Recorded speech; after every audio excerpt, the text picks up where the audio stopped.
では今日はテラフォーミングについて勉強しましょう。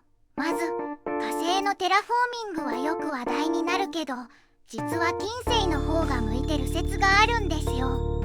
金星って灼熱の星でしょう？逆じゃないんですか？確か表面温度は500度とか聞いたことあるぞ。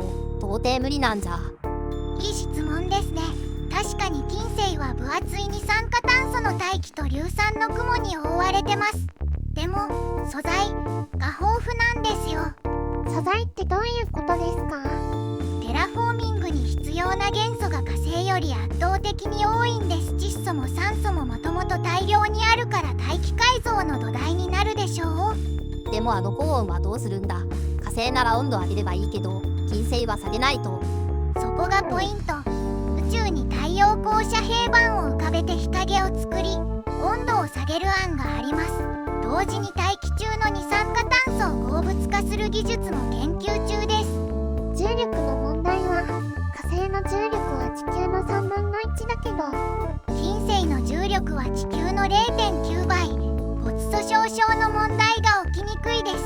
長期居住には重要な要素ですね。でも気圧やばくない？地球の90倍とかじゃなかったっけ？